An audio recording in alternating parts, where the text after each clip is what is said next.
Jamie Martin of Correct Careers Coaching and me, Tim Thurston from Team I, are putting together a series of podcasts and recordings that will help businesses deal with the ever-changing world in which they operate.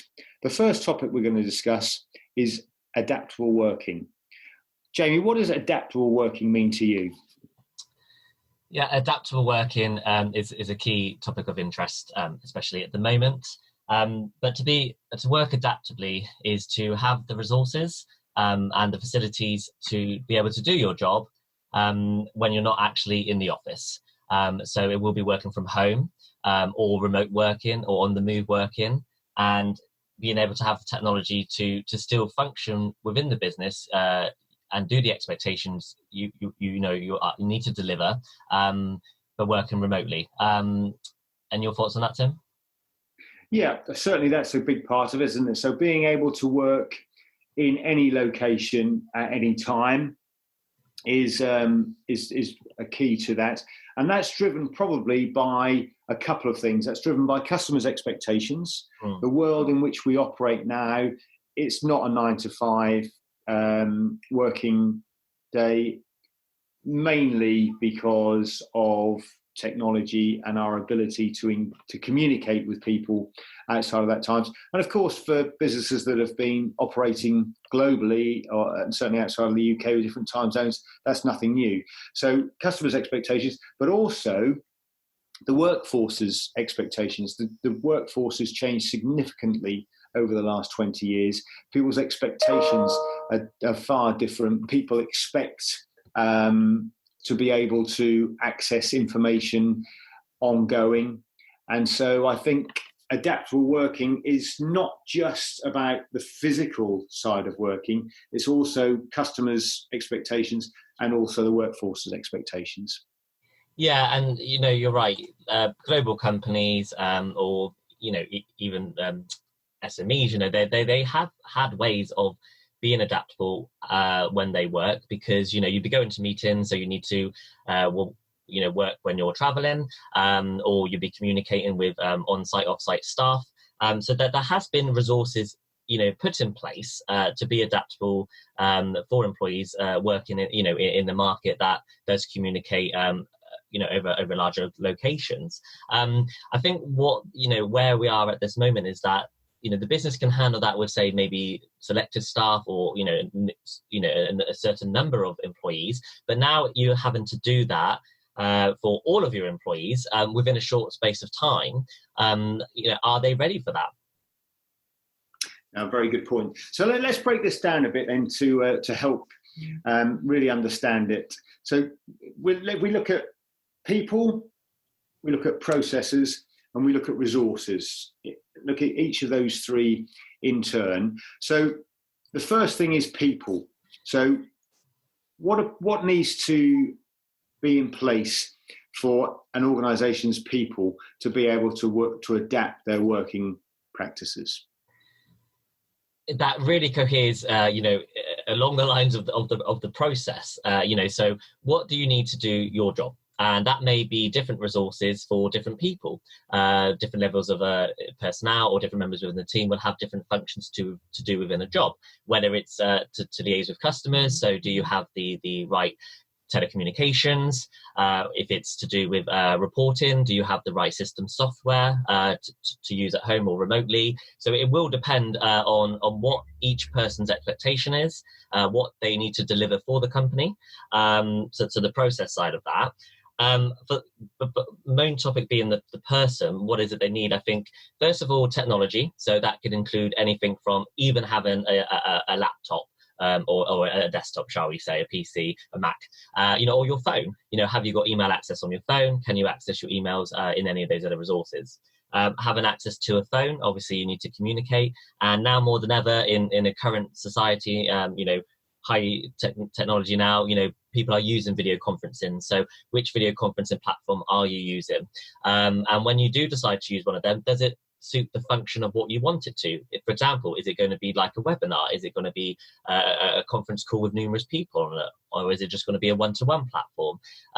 Do you have the systems and each person having that system on one of their resources to be able to utilize it and log into it as they need to? So I think those are, quite key areas to think about, is what process they need to complete with the business and what resources do they need or have they got to do them sufficiently. Okay, so let me try and summarize that. It's a lot of ground you covered there.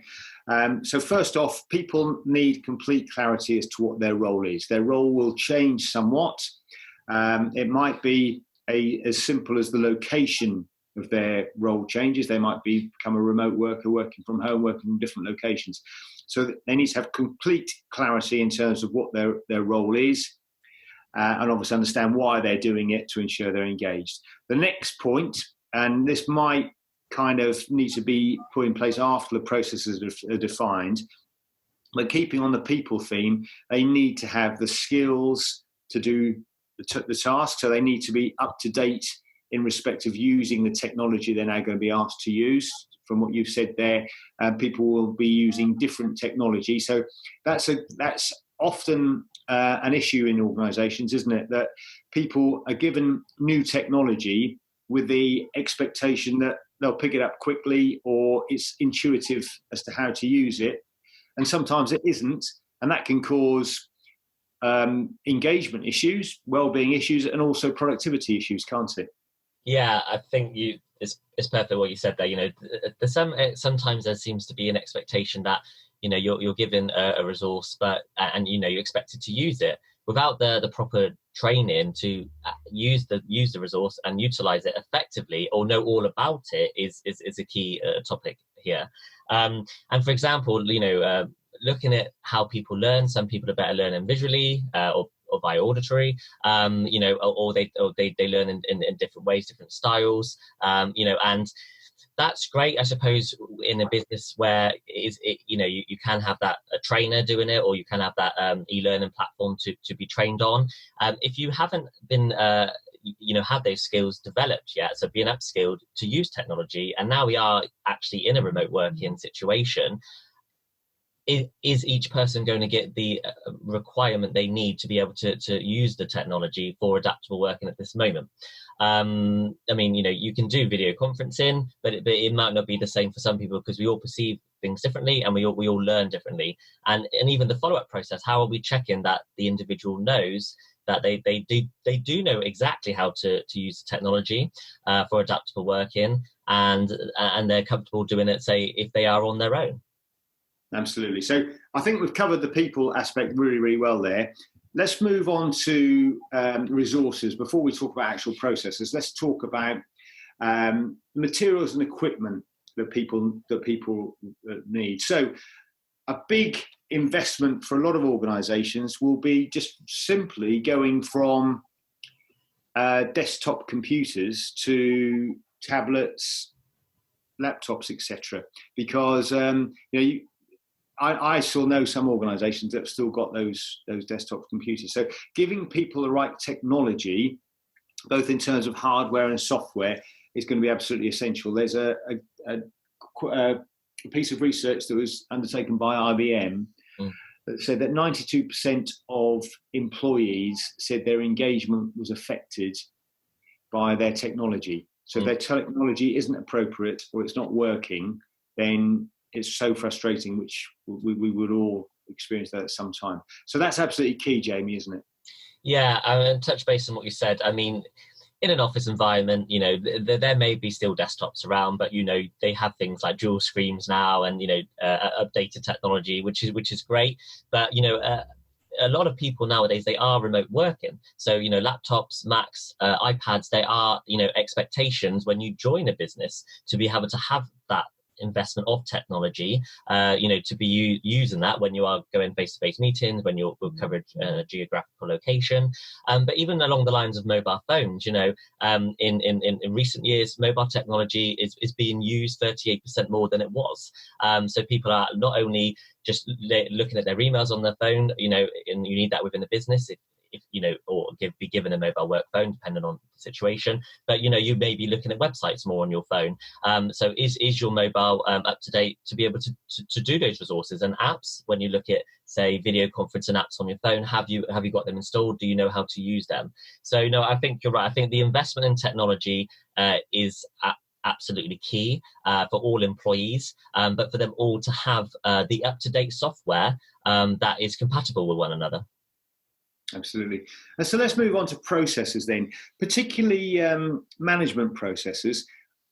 When people are in the same environment, communication is so much further enhanced in the obvious way. You can see people, you can see body language as well as audio and visual contact. You can get feel.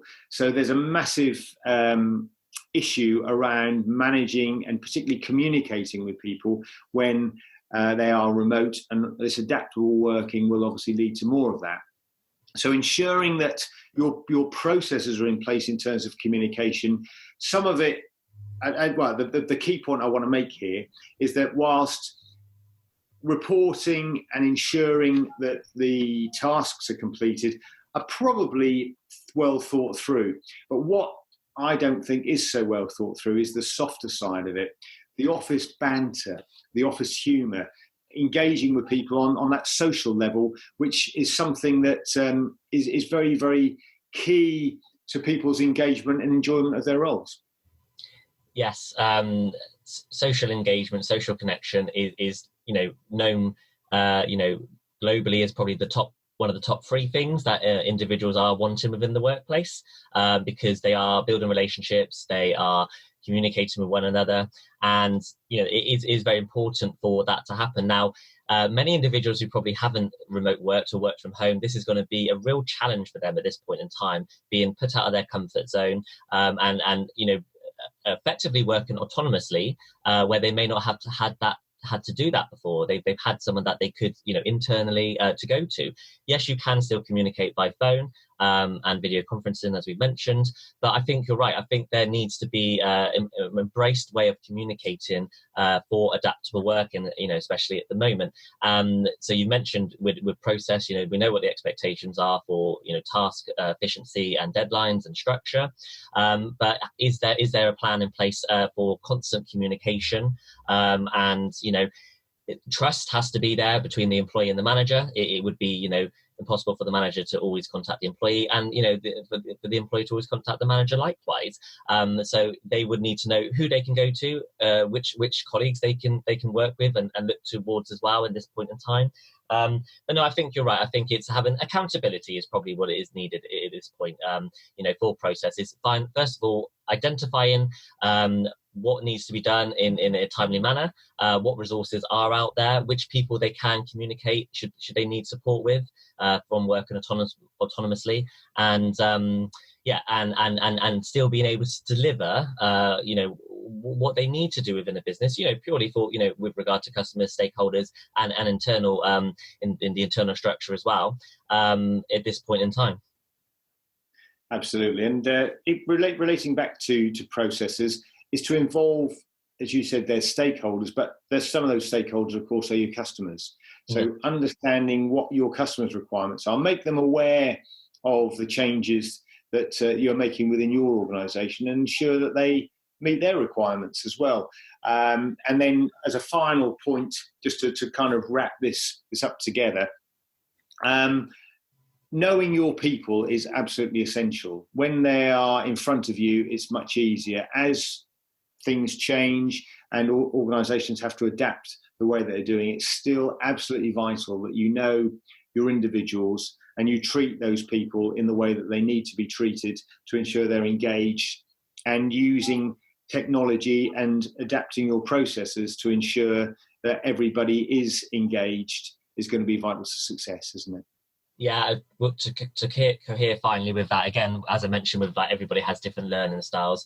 Everybody has different ways of working. So it might advice, to businesses might be at the moment that they ask the questions to every individual employee. Do you have the right resources to be able to do your job?